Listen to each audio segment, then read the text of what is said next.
Thank you very much for the opportunity to speak in the debate today on this long-awaited Health General Practitioner Services Bill, which will, amongst other technical things, allow for the Irish State to provide free GP care to the most vulnerable age groups in our society, namely every single child in the state that is under 6 years of age and over the age of 70. I am sure you're aware that this proposed bill represents the first steps to the government at introducing a free universal GP service for our citizens, and I wish to warmly welcome it here today. The proposed service for the under 6s will be combined with a similar service being offered to people over the age of 70. In order to cater for over 250,000 people from this summer, this would usually have to pay to see their GPs. It will cost the state over €67 million to provide this service. However, this figure will actually help to bring costs in the health budget down, which again must be welcomed. The commencement of this new GP service will make a real difference to the lives of the youngest and the oldest in our society and for their families which care for them. I believe that this agreement is a major step forward in improving access, the quality and affordability of health care in Ireland. It will mean real savings for pensioners and for their families and for the families of young children. But as Minister Varadkar has already stated, it is about much more than that. These two initiatives in particular are part of the government's wider plan to enhance the primary care system in this country, whilst also achieving real savings in the health budget, as I have mentioned previously. Removing the cost of barrier and allowing all children and elderly people free access to the GP means earlier diagnosis, which is more beneficial to families, for families and patients alike.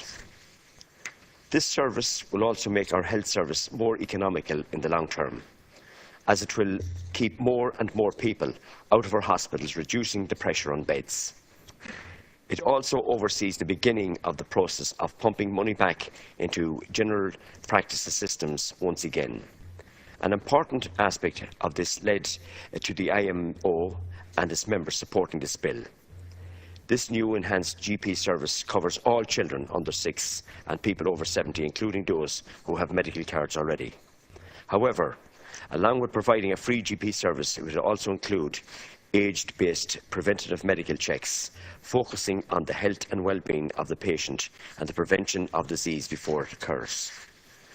The proposed new system also includes an agreed cycle of care for asthma patients, under which GPs will carry out annual reviews of the patient's symptoms in order to gauge the development of the disorder. Around 50,000 people with a medical card or GP visit-only card are further expected to benefit from this type 2 diabetes care plan.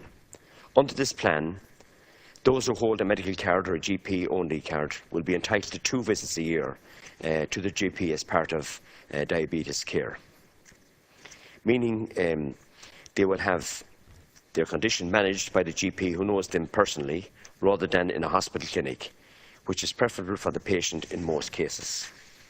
As the GPs play a crucial role in Ireland. They act as a gateway to the whole of the health system. The patient-centred GP approach guides the patient through the referral process and into the health care system. It is widely considered that a well-developed system of primary care has beneficial effects on the health care systems as a whole. This bill ultimately seeks to improve the role of the GP in this country. It is important to note that even when the national economy was in a healthy position, a universal patient-oriented GP service, such as what has been initiated in this bill, was never considered important enough for consideration by previous governments.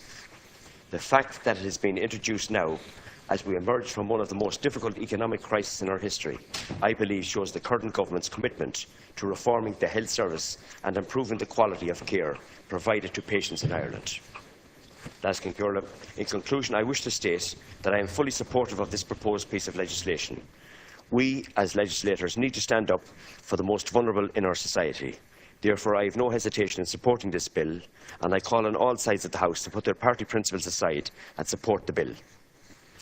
I also know that it has taken a great deal of time and effort to get this bill onto the floor of the House, and I wish to commend both Minister Leo Varadkar, the representatives of the GPs who have agreed to the proposals, and officials at the Department of Health for the work which was put into this bill to get it this far.